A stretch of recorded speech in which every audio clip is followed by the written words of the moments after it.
ఇక్కడ మొత్తం 2 అల్మారీలు మనకు చూడొచ్చు. 2 అల్మారీల్లో అసలు ఏమాత్రం ఆనవాళ్ళు లేకుండా అందులో ఏమేమి ఉన్నాయో అంత వాళ్ళ సామాన్లు, బట్టలతో పాటు వాళ్ళు దాచుకున్న డబ్బులు అంటే పూర్తిగా కాలిపోయినాయి అని చెప్పి చెప్తున్నారు. అసలు కనీసం ఇది ఏంది అనేది ఆనవాళ్ళు గుర్తుపట్ట రాకుండా కూడా పూర్తిగా కాలిపోయి మొత్తం బూడిదలాగా మారిపోయింది. దానికి సంబంధించిన ఇక్కడ ఈ అల్మారీలు ఈ గుడిసెకు సంబంధించిన బాధితురాలు ఇక్కడ మనతో ఉన్నారు.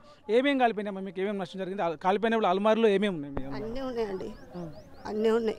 బట్టలు గట్ల అన్నీ ఉన్నాయి, అన్నీ బూడిదైపోయినాయి. మేమే పనికి వెళ్ళినాం, పొగ వస్తుందని ఫోన్ చేసిర్రు. వచ్చే వరకు బూడిదైపోయినాయి అన్నీ. ఏమేమి ఉన్నాయి? అన్ని పిల్లలు చదువుకున్న కాగితాలు, 10th నేమో caste certificate, income certificate, gas book, నాది ఆ జీరో అకౌంట్ది చిన్నది పాస్ తీసుకున్న గ్యాస్ అది పోయి అన్నీ పోయినాయి. అన్నీ ఏం లేకుండా పోయినాయి. ఇప్పుడు 10th నేమోలు అవన్నీ కావాలి, చదువుకునే కావాలంటే ఎట్ట చేయాలో అర్థం కావట్లేదు. డబ్బులు ఇట్లా ఏమైనా ఉన్నాయి? కమ్మలు ఉండేనండి, కమ్మలు ఈ లాకర్లే ఉన్నాయి. వాళ్ళు నీళ్ళు కొడతానికి వచ్చినప్పుడు అన్న కొంచెం నీళ్ళు అన్న కొట్టారంటే ఏముండవు, మనం ఆశపడాల్సిన అవసరం లేదన్నాడు. ఏం లేదని చెప్పారు వాళ్ళు, గవర్నమెంట్లో వచ్చి నీళ్ళు కొట్టినాకే ఏం లేవు, అవి కాలిపోతాయి, నువ్వు తీసుకుందామన్నా దొరకవని చెప్పేసి ఆశ వదిలి నీరు గారి కూర్చున్నాం. ఏం పని చేస్తారు? మేము మేస్త్రి పనికి పోతామండి. ఎంతమంది ఉంటారు మీ ఇంట్లో? 4 ఉంటాం. ఇద్దరు పిల్లలు, మేమిద్దరం భార్య భర్తలు. మా బాబు ఒకడే ఉంటాడు, మా పాప ఊరికి వెళ్ళిపోయింది. అబ్బాయి చల్లారిపోతా అనిపోతుంటే గుంజేసిరట, కాలిపోతాయిలే రాయి ఆల్రెడీ అయిపోయినాయి, ఏం ఆశపడకు నువ్వు కాలిపోయినాయిలే అని. అక్కడికి పోయిందంట మంట, అప్పటికే ఏం లేవని గుంజి ఆడబెట్టిరట బాబు. అవి పిల్లగాడు కదా అలా ఉన్నాయి, ఆయన చదువుకునేవి కూడా అలానే ఉన్నాయి, హాస్టల్కి సంబంధించినవి అన్నీ కూడా అలానే ఉన్నాయి. కాగితాలు బోనఫైడ్ తీసుకొని రావాలన్నది అన్నీ అలా ఉండే వరకు వాడు చూసినోడు కదా ఆగలేకపోయాడు. అవి అందరు పెద్దోళ్ళు కలిసి గుంజేసిరట, అవి కాలిపోయినాయి లేను అని. ఆయనకు తెలియదు కదా బీరోలు ఉంటాయేమో అనుకున్నాడు. చిన్న పిల్లగాడే 13 సంవత్సరాలు గుంజి పక్కకు పెట్టారు. మరి 10th నేమోలు ఎట్లా వస్తాయో ఏడన్నా ఉంటే మీరన్నా చెప్పండి, మేము మా పిల్లలకన్నా రెడీ చేసుకుంటాం. అప్పుడు వైఎస్ రాజశేఖర రెడ్డి 2 ఆడపిల్లలకు డబ్బులు వేసి ఉండే, అవి కూడా కాలిపోయినాయి.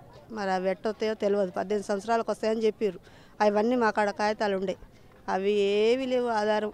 ఇక్కడ పిల్లలు చదువుకున్నటువంటి వాళ్ళ సర్టిఫికేట్స్ ఏమైతే ఉన్నాయో, వాళ్ళ బోనఫైడ్లు, మెమోలు, గతంలో జరిగినప్పుడు ఇట్లాంటి ప్రమాదమే జరిగినప్పుడు అప్పుడు కాలిపోయిన వస్తువులన్నీ కూడా 18 years తర్వాత వస్తాయని చెప్పినారంట. అవి కూడా అందులోనే పోయినాయి. దానికి సంబంధించిన రసీదులు, బ్యాంకు, జీరో బ్యాంకు పాస్బుక్లు, కమ్మలు, ఇవన్నీ సంబంధించి అన్నీ కూడా ఇక్కడైనా పోయినాయి. ఇక్కడ ఇందులో చూస్తే కూడా అసలు ఏ ఆనవాళ్ళు కూడా ఉన్నట్టుగా లేవు. గాజులు, వాళ్ళ బట్టలు అవన్నీ కూడా పూర్తిగా అసలు ఏమాత్రం ఇది లేకుండా ఇక్కడ పోయింది. మనం ఏడ్చుకుంటే పోయింది. ఆడపిల్లల పైసలు వచ్చినాయి అన్నారు, అవి కూడా పోయినాయి, అన్నీ పోయినాయి. ఇవన్నీ కాగితాలే ఉండే సార్, స్లిప్ మొత్తం కాగితాలే ఉంటాయి. ఆధార్ కార్డులో ఎన్ని ఉంటాయి, అన్నీ బుడిదైపోయినాయి. ఇక్కడ ఉంటే వస్తాయేమో ఇస్తారేమో అనుకున్నాం, మేము కాల్ చేసి వచ్చినాం. అందుకే 2 బీరువాలు తెచ్చుకొని ఇండే పెట్టుకున్నాం. అన్నీ బుడిదైపోయినాయి. కట్టుకునే బట్టలు తప్పి ఏమి లేవు మా కాడ. ఇంకేనాటి జీవితాలు మా ఇంకా బుగ్గే బాగా అవుతున్నాయి, కానీ బాగా చేసిన వాళ్ళు ఎవరు లేరు సార్.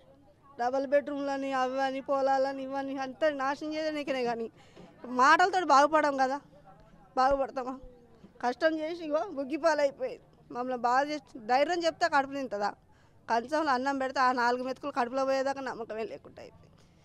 గవర్నమెంట్ అన్న మా బతుకులు బాగుపడి ఏదన్నా ఒకటి మాకు ఆధారం చూపిస్తేనే బాగుంటుంది. మా ద్వారా వాళ్ళకు లాభం ఏమన్నా ఓట్లనే వేస్తున్నాం మేము, మాకు కనీసం ఏమున్నాయి? రేషన్ బియ్యం గయ్యేనా ఇచ్చేది? అవి కూడా ముక్కిపోయిన బియ్యం, పురుగులు పడ్డ బియ్యం. మరి ఏ నాయకుని ఎన్నుకున్నా కూడా ఏ నాయకుడు న్యాయం చేయలేకపోతారు. అందరు వస్తారు చెప్తారు కానీ చేతులు పట్టుకుంటారు, అన్నీ పట్టుకుంటారు, కానీ ఏ నాయకుడు మాకు సరైన నాయకుడే లేకుండా అయిపోయాడు భూమి మీద. ఇప్పటికైనా మరి దేవుడే స్వచ్ఛంగా చూసి మాకు న్యాయం చేయాల్సి వచ్చే కాలం వచ్చేసింది. ఇప్పటికైనా గవర్నమెంట్ మరి సరైన నిర్ణయం తీసుకుంటే బాగుంటుంది. ఇంతమంది ఏడుపులు కన్నీళ్ళు కారుస్తున్నాం కదా ఆడవాళ్ళం. వాళ్ళ ఇంట్లో చిన్న పిల్లేస్తే వాళ్ళకి హృదయం కరిగిపోతుంది. మరి మా కన్నీళ్ళు చూసి ఎందుకు కరుగుతలేదేమో వాళ్ళ హృదయాలు. ఇప్పటికైనా మాకు తల ఒక ఎవరికో లేని వాళ్ళకి, పూర్తిగా లేని వాళ్ళకి చెక్ చేయమని, ఆధార్ కార్డులు చెక్ చేస్తే అన్నీ బయటపడతాయి కదా. మరి దరిద్రులో లేని వాళ్ళు పూర్తిగా చెక్ చేసి ఇయ్యమని. ఆ చెక్ చేసేటప్పుడు నేను కూడా బయటపడతా. నాకు పూర్తిగా లేదు కాబట్టి ఇడబడి చచ్చిన అన్ని కాలబెట్టుకున్నాడు. అట్లే దేవుడు మరి దేవుడు లాంటి హృదయం వాళ్ళకి ఇచ్చి, దేవుడు మనుషులు ఎట్ట దేవుడు కనికరం ఇచ్చి వరాలు ఇస్తాడని మనం నమ్ముతామో, మరి ప్రజలను కూడా అట్నే ఎన్నుకుంటున్నాం. మేము నాయకుని కూడా అట్నే ఎన్నుకొని ఓట్లు వేస్తున్నాం. మరి అలాంటి న్యాయం మాకు జరిపించాలి. మరి అప్పటిదాకా మేము ఇట్లనే ఉంటాం, ఈ బూడిదిల్లే ఉంటాం.